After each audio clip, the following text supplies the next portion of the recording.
இப்போ வந்து நம்ம பலாப்பழம் கட் பண்ணோம் இல்லையா, அதை அந்த பால் வந்து நம்ம எப்படி க்ளீன் பண்ணுறதுன்னு தான் இப்போ பார்க்க போகிறோம். நான் அதுக்கு வந்து இப்போ நமக்கு தேவையானது இந்த கேஸ் தான்.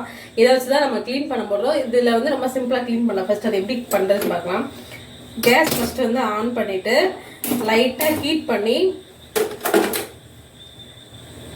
லோ ஃப்ளேமில் வச்சுக்கோங்க. ஃபஸ்ட்டு ரொம்ப ஹையில் கூட தேவையில்லை. ஃபஸ்ட்டு நல்லா ஹீட் பண்ணிங்கன்னா அந்த பால் இருக்கு இல்லையா, அந்த பால்லாம் வந்து நல்லா அது பொரிஞ்ச மாதிரி அந்த ஹீட்டில் வந்து மெல்ட் ஆகும். இதை பார்த்தீங்கன்னா தெரியும், லைட்டாக உங்களுக்கு அந்த பபுள்ஸ் மாதிரி தெரியுதா. இந்த டைமில் ஒரு நியூஸ் பேப்பர் எடுத்துருவாங்க.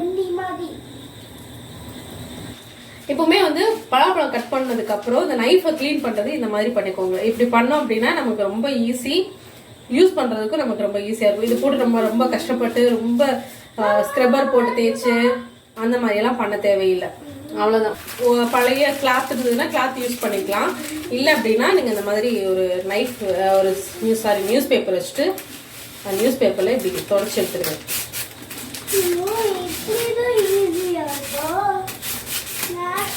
நான் எப்பவுமே பலாப்பழம் கட் பண்ணதுக்கப்புறம் இப்படி தான் பண்ணுவேன். ரொம்ப யூஸ்ஃபுல்லாக இருக்கும். ட்ரை பண்ணி பாருங்கள்.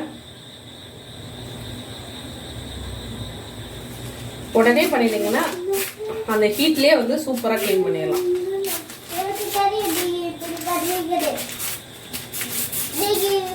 இதுக்கப்புறம் வந்து உங்களுக்கு அந்த பிசுப்பா இருக்கு அப்படின்னா நீங்க லைட்டா வந்து ஸ்க்ரப்பர் யூஸ் பண்ணி விஞ்சல் யூஸ் பண்ணி க்ளீன் பண்ணீங்கனாலே அது ஈஸியா வந்துடும். இப்போ பாருங்க அந்த பால் இதை ஆஃப் பண்ணிடலாம். இப்போ பார்த்தீங்கன்னா தெரியும் அந்த பால் வந்து அதில் இல்லை. பலாப்பழம் கட் பண்ணதுக்கப்புறம் நைஃப் வந்து இப்படி தான் க்ளீன் பண்ணுவோம். இந்த டிப்ஸ் தெரிஞ்சு ஒரு சின்ன டிப்ஸ் வந்து உங்களுக்கு ஷேர் பண்ணலாம் அப்படின்றதுக்காக தான் இதை நான் பண்ணேன். இந்த டிப்ஸ் உங்களுக்கு பிடிச்சிருந்தா லைக் பண்ணுங்க, நம்ம சேனலை சப்ஸ்கிரைப் பண்ணுங்க, ஷேர் பண்ணுங்க, கமெண்ட் பண்ணுங்க. தேங்க்யூ, பாய்.